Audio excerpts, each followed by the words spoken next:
Hi, I'm Justin Lokitz, and this is the Design Shift Podcast, your weekly design guide packed with actionable insights, expert interviews, and bold ideas to help designers at every level lead with clarity, influence change, and shape what's next. In this episode, I sit down with Rachel Paul, host of Creative Mornings San Francisco and founder of the State of Creativity. Rachel's work sits at the intersection of storytelling, community, and culture, where she's focused on creating spaces that feel human, imperfect, and deeply connected. Keep listening to hear how Rachel thinks about designing for community as creating space for trust and real connection, why the rise of AI is making in-person experiences more meaningful, not less, and how her perspective on creativity has expanded through conversations with artists, builders, and thinkers across disciplines.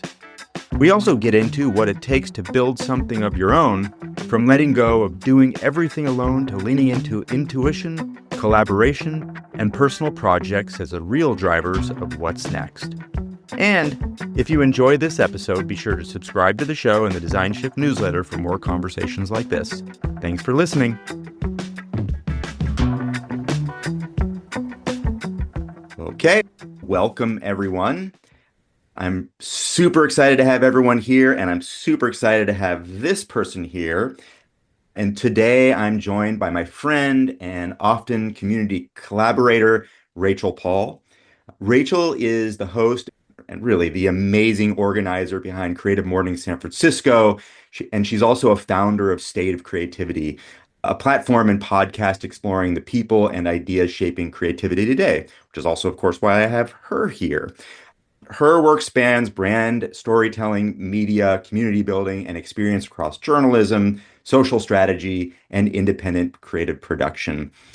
And really, every time I think of the San Francisco creative scene and how we might bring people together, Rachel is the very, very first person I think of going to ask questions, to come with a conspiracy or something to do in San Francisco. She's the first person I go to. And really, Rachel, it's truly an honor to have you here on this podcast today.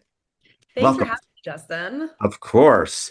So I'm going to start a little bit of a forward to backwards timeline, because we saw each other last at the Creative Mornings local event, which was at Swiss Next, super cool venue.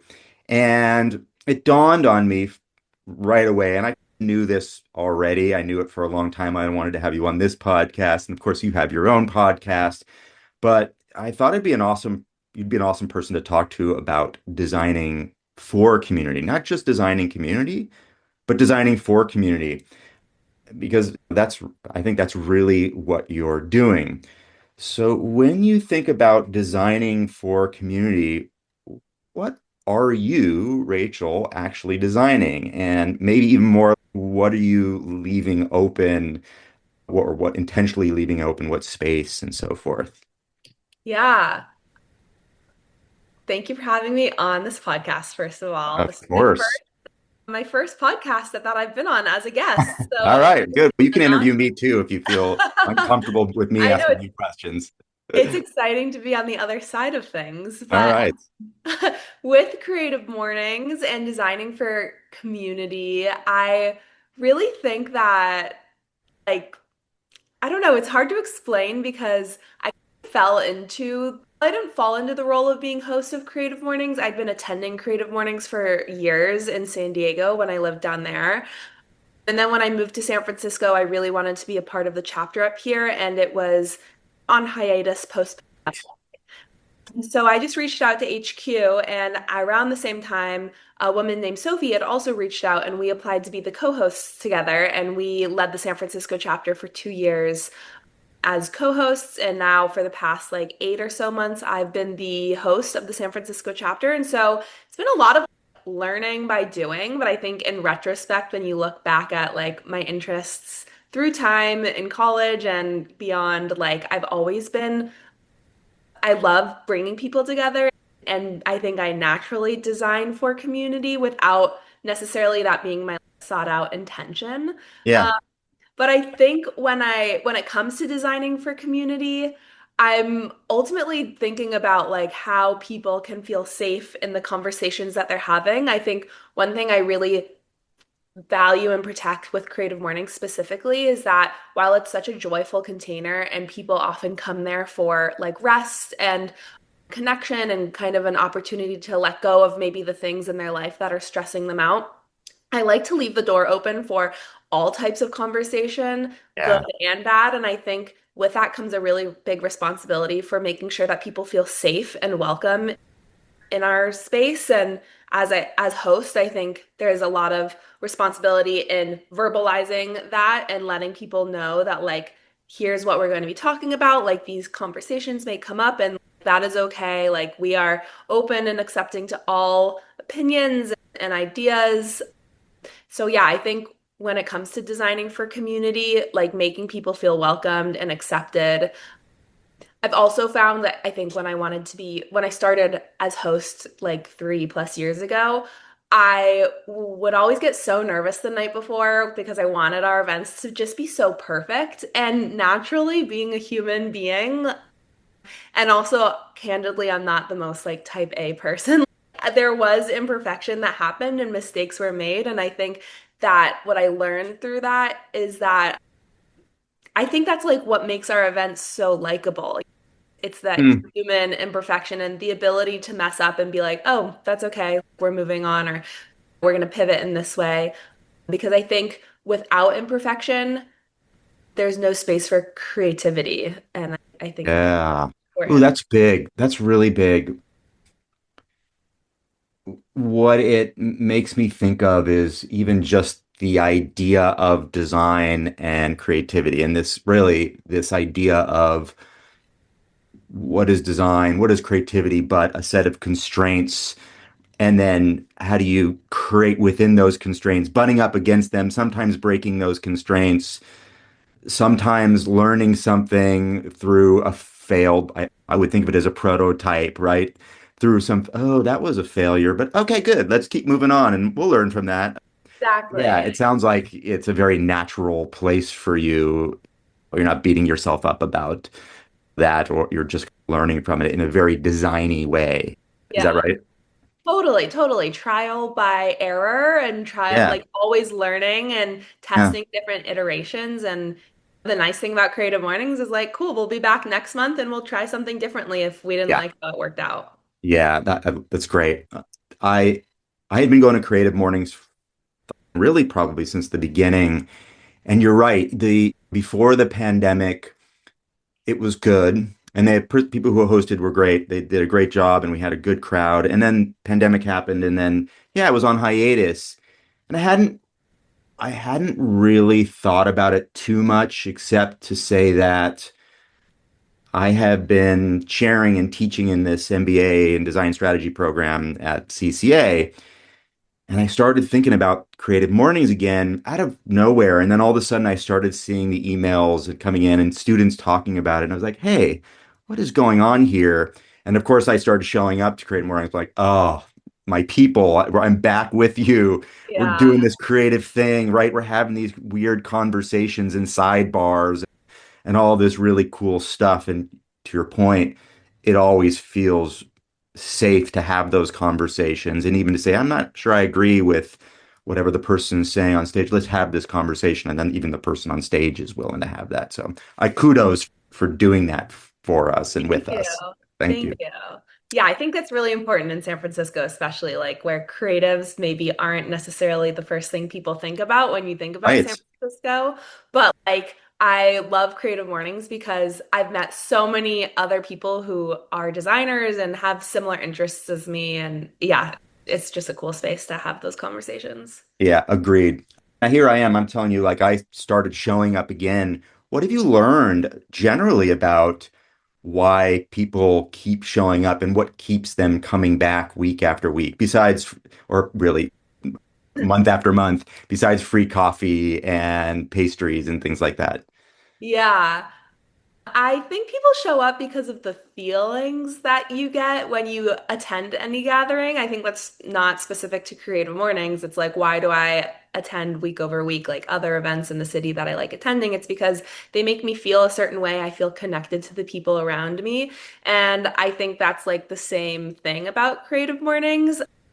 I think that our events having consistency key. We always try to have our events on the third Friday of the month. And Yeah. then I think also the fact that Creative Mornings is on a Friday morning at 8:30 in the morning, like the people who want to be there really want to be there. And I think that creates a really unique, special kind of like electricity or magnetism to our events that stand out against a 5 p.m. mixer or something like Yes. Yeah. that. It's actually I never thought about it that way, but it's a really nice crescendo to the week, knowing that most of us are going to work Friday anyways. But in some ways, like this is the crescendo, this is the off ramp to their work in a Yeah. really creative way. And so here we get to go to Creative Mornings, see an inspirational speaker, hug each other, again, have some coffee and kind of get ready, and then we're not leaving. And oh, I have to go to this thing at 5 o'clock after work. I'm just going to go home. We get to do this first. That's really smart. So I don't know how the other chapters work, but it seems really smart the way it works here. Yeah, Um, they're always in the morning typically, which I think okay, makes it like a lot of feedback I hear from people is, oh, I can't make it to your events because I have to drop my kids off at school, or oh, I sure, have a work call or something. And sure. one thing I've learned as a leader or like an organizer is that while that's unfortunate and totally out of both of our controls, like I think there is power in being able to create those boundaries Yeah. and create that structure, you know? Yeah. With all that, and you've got people coming back. One thing I'm really interested in, and we've been talking a little bit about constraints too. How do you balance structure and spontaneity in these events? They're short, right? They're at the beginning of a Friday, 8:30 to 10-ish, something like that. So how do you balance that structure and spontaneity so the experience feels alive and not programmed? Yeah, really great question. And I think we have a couple constraints within, obviously, like from 8:30 to 10 is when our event happens. But what we do within that window is really like free flow. And what I've found is creating structure, but within the activations that we do, allowing space for individual contributions to imbue themselves and add to the experience is like a really good balance, if that makes sense. From 8:30 to 9 is when we have our breakfast and coffee and people start to attend or show up to our events, and that's really free flow, pretty mix and mingle. We do have a question of the day always that we ask people to write on their name tag when they walk in. I think that plants the seed of what's to come in the conversation and the theme of the event each month, which is always every month there's a different theme or topic. And then at 9, between 9 and 9:10, before I introduce the speaker, we're all sitting down like in kind of a lecture style room, and I'm at the front. And one of my favorite things that we do within that window is something called a 20-second pitch, where I invite audience members to come up on stage and pitch themselves in 20 seconds or less. So maybe they have a job, maybe they're hiring, maybe they have a really fun event coming up that they want to tell our audience about. This is their opportunity to share that. And so while there is structure in within like how that activation is built, there's a Mhm. lot of room for spontaneity because we're giving other people the stage, and sometimes the energy that the audience members bring is it just adds to the experience and adds to the energy in a way that like I could not have done alone. So I think that's a really great balance. I agree. It's a great way of bringing the community into it rather than just being presented to, which many of us are there to be presented to and to take something away and feel inspired by it. But I agree, it's just as much to be there and to see this like spontaneous lineup of people, some of which you don't get to pitch because it's like there's so many Right. people who want to say something and be part, say something or bring people into the community. But it's really exciting to see that. Yeah. I think it also makes people feel more connected to our events. It makes Yeah, them more memorable because public speaking is a really scary thing for a lot of people, and it takes a lot of sure. courage to stand up in front of other creatives and talk about yourself or something that you're really proud of. But I think making our events feel more collective in the everybody contributes to the overall outcome of the event is really special and important. It's like a two-way street. Yeah, I get it totally. You know, Creative Mornings, and probably the reason for the hiatus was that it's in real life, right? We're there together in real life. In fact, the State of Creativity, your podcast, you also do in real life. I was just asking you about it. Here we are on Zoom, not really IRL. We're remote. That's just the way I do this one. But, that's not Creative Mornings or what you've been doing. So I think about it this way. We've got all this AI, we've got screens, even what we're doing now. As we continue to do that, as we continue to move into these virtual spaces and AI with virtual people and everything else, what becomes more valuable about being in the same room together as a community? Really good question. I am such a huge proponent of IRL experiences. Hmm. Um, I think just because there's more to gain from the experiences, that's just my personal opinion. I think, I think one of the irreplaceable things about in real life connections is trust, especially with AI, like deepfakes. Anything can be generated at the click of a button online that looks and arguably like very realistic. Yeah, yeah. Um, and so you lose that sense of trust in the results because you cannot see the process. Like Mm. you just experience the end result. And I think one thing that AI has highlighted to me and I didn't even know it was as important when it comes to like art and design and just life in general is process. And as a watching how AI tools are evolving has really deepened my appreciation for this and has elevated the value, I think, of like human made understanding the process in culture in Mhm. general. Um, yeah, I think knowing the process and being in person face to face like creates just like more meaning. Like Yeah. especially when everything is commodified and at a click of a button, like you get exactly what you're looking for, or a passing result at least. Having understanding the process of what goes into something is really irreplaceable. This brings up another question. Is there something then, there's meaning you mentioned, but is there something deeper that people are craving from in-person events, community gatherings, so forth, that they're not getting online, that we perhaps didn't even get during when we were forced to be online Yeah. a few years ago? What is that? What are they craving that you feel in this community? I think vulnerability has a lot to do Yeah. with it. And I think people feel really safe behind their computers and you don't even need to leave your house to even buy groceries anymore. Like you can just get everything Yeah. delivered. It's so easy. And I think that's one thing that scares me the most about like the direction of our culture in today's world is just how easy things are because going to an event and being in front of someone is not an easy experience. It can bring up a lot of discomfort. But I think those imperfect, like uncomfortable moments are so core to the human experience. My life is not worth living if everything comes so easy. I think working towards something and not necessarily what I present maybe won't be the person that I'm talking to's like cup of tea kind of thing. And I think that's like what adds so much color and life to our world. And that's really what I love about in-person experiences. And I think the more comfortable we become being uncomfortable, like the better Yeah. we'll understand one another. And we don't have anything to hide behind when we're all together in that same room. I hadn't even thought about it that way until you just said it, but I can totally see that. Again, it's not just us listening to someone.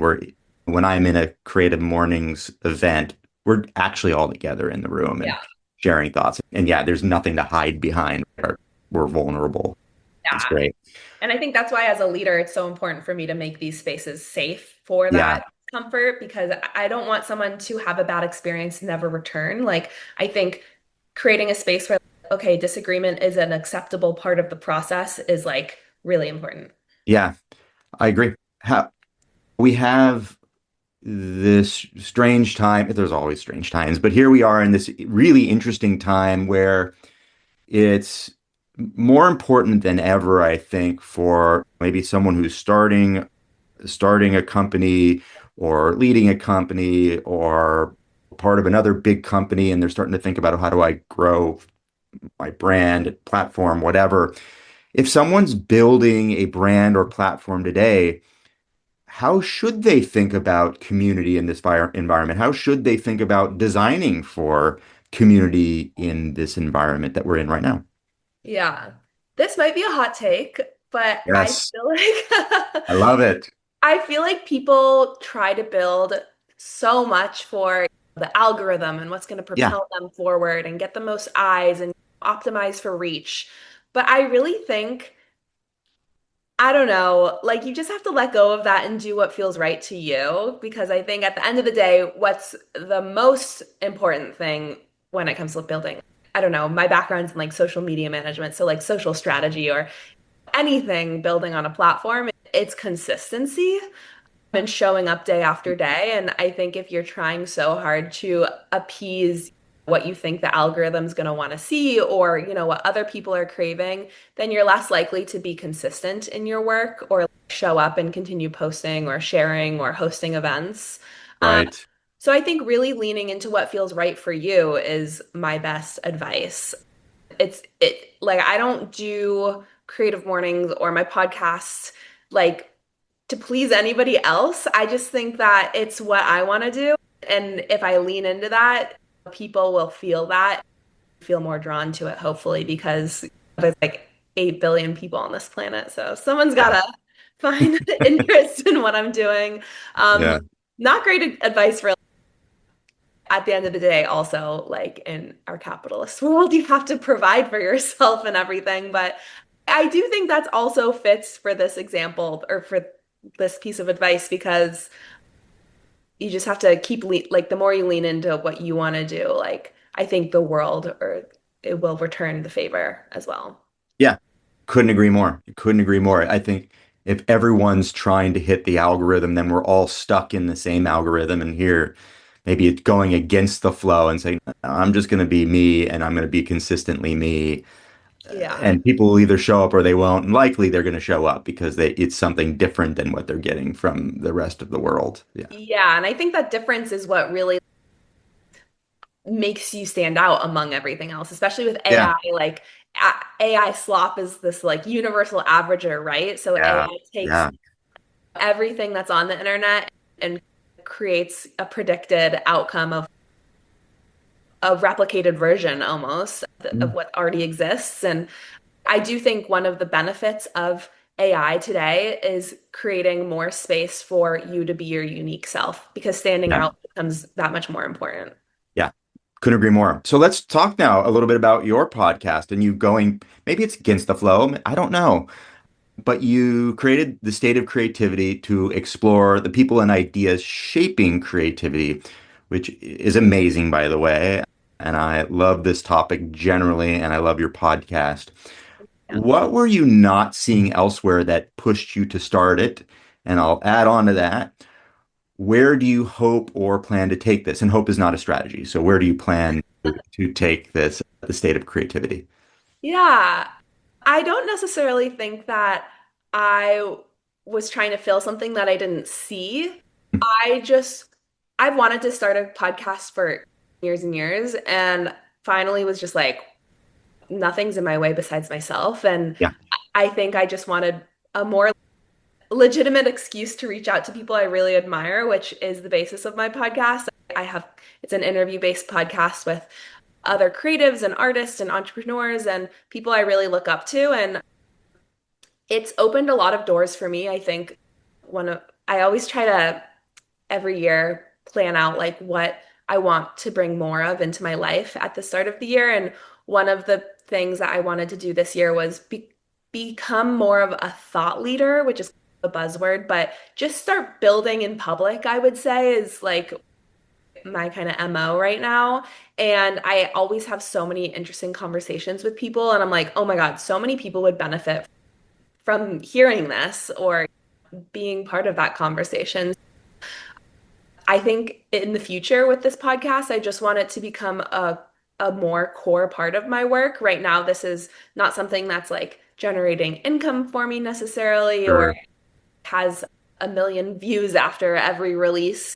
But I think steady, consistent growth is something I want to continue working towards so that I can start to earn some money and monetize it a bit. And then Yeah. also just continue to connect with people who inspire me because even like being on a podcast or speaking at an event is a really valuable experience and something I want to have more of.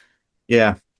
I feel I see it also, and I'm hearing you say it. It feels like it's a way of you sharing these conversations too, right? You're having these inspiring conversations anyways, and Yeah, here in many respects, like Creative Mornings San Francisco, let's just share it. Let's have yeah, it. Let's have everyone be able to be in this conversation, which is great and smart. totally. Thank you.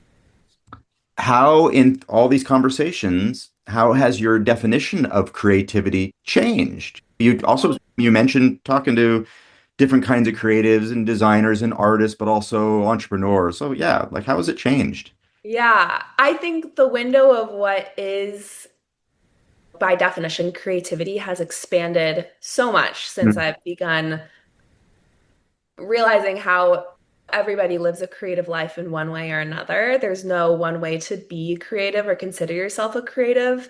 I do find that sometimes the word creative or designer is like a means of gatekeeping in a way, Yeah, which sure. I think serves a purpose and is okay sometimes, but like everybody is creative or is a designer in some way or another. There's no one way to be creative. And so in that way, like my definition of creativity has definitely expanded. And I think creativity in general is a really amazing vehicle for self-expression, for connection, which are both things that everybody needs in Yeah. life. Yeah. What what patterns are emerging for you that as you've expanded this definition of creativity, what patterns are emerging that maybe people haven't fully noticed or realized yet about creativity? What patterns are emerging right now? I think just that everybody craves connection. And I Yeah. think creativity, as like I kind of already said this, is just a vehicle to more connection because it's a way to share. For me, I'm so much a visual person, so being able Mm. to paint or draw is my way of sharing like my inner voice with others. And I think that's a pattern that's always existed within humankind is just like the need to be understood. And yeah, I don't know if I'm sure a lot of people have noticed that, and that's like a core part of what it means to be human. So I don't know that I have a direct answer to that right now, but I think also like with AI and technology, there's so many more opportunities and ways for people to express themselves. Yeah. So like leaning into that is helpful. Yeah, I see the same thing. Even in myself, like you, I've always thought of myself as a creative person, but I think lots of people do. Yeah. And I grew up drawing and painting and so forth. And then eventually, this is a long time ago, but 27 years ago, got into tech. And then I was coding. And then all of a sudden, I saw this whole new creative side. I was like, oh my God, this is amazing. Create something Totally. from some medium that is so different than drawing.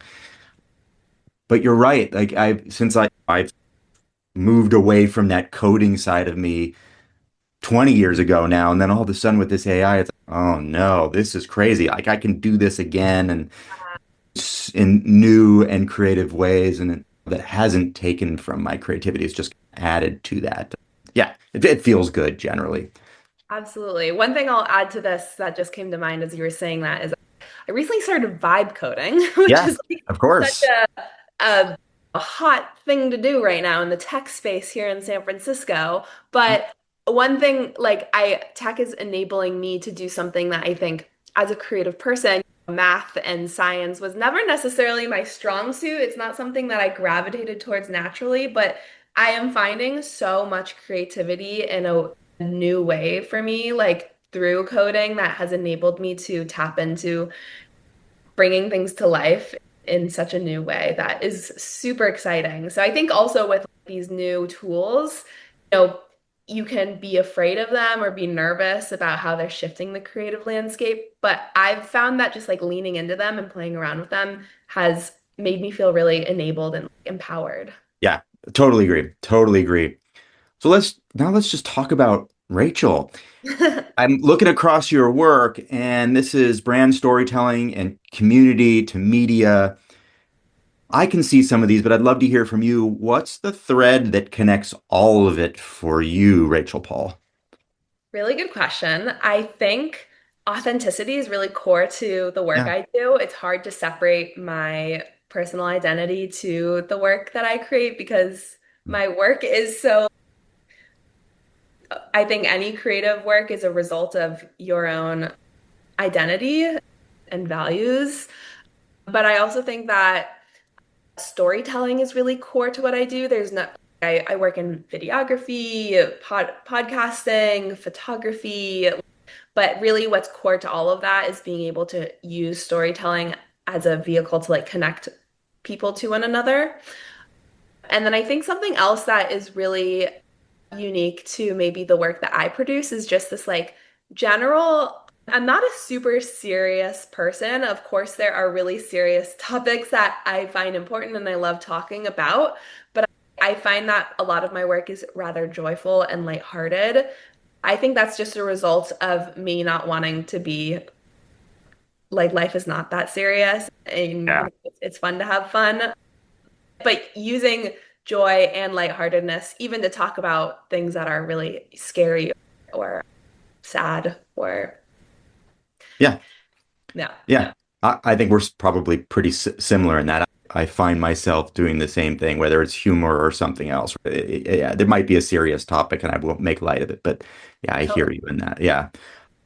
Have there been things that you've had to unlearn in your life, in your career, in your sort of past career that enabled you to step into this chapter of your work?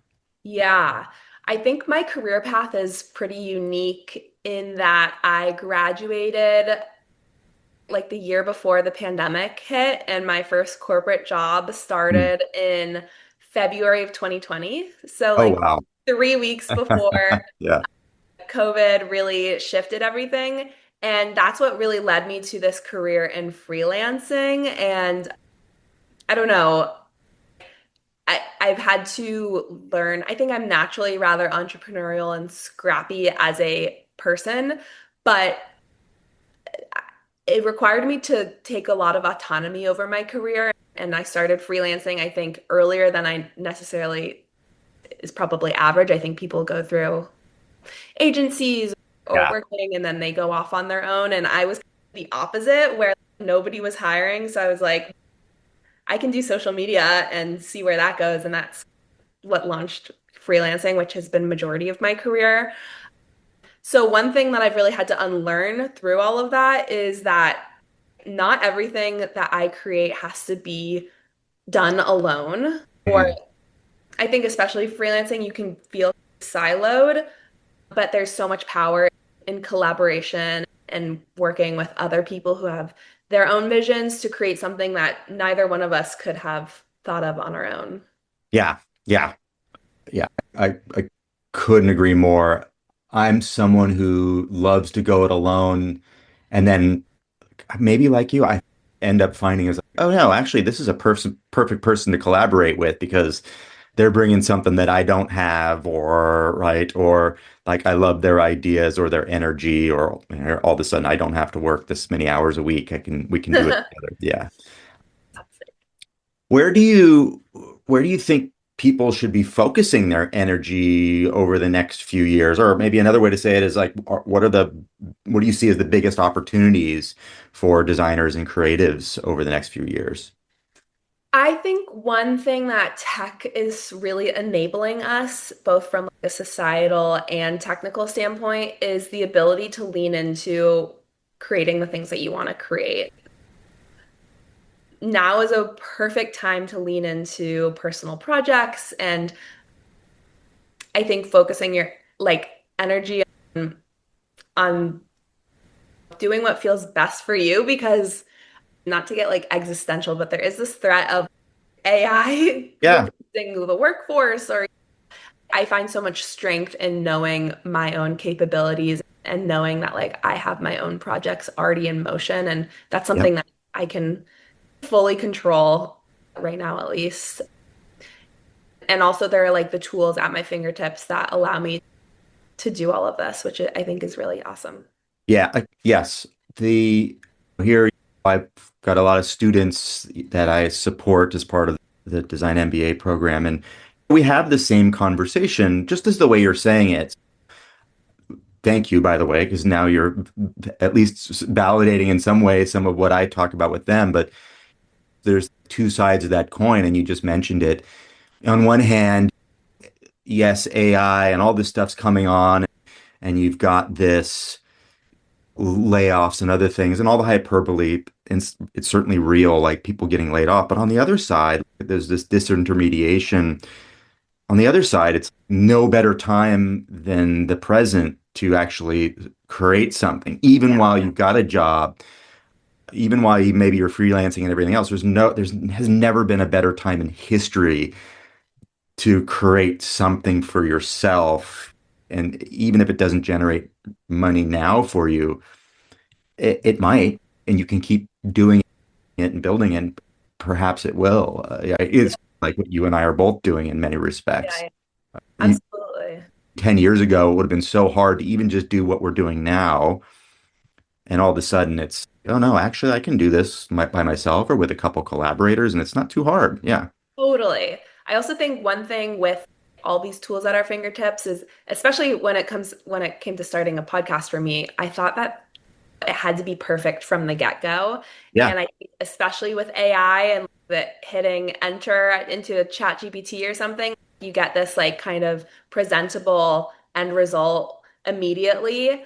But everything is learned over time, and my skills were not where they're at today 4 years ago or even longer. It's just something that's built up over time. So I think people get really hung up with, I want to start a personal project or I want to start like a company even, and it has to be like doing XYZ in 4 weeks.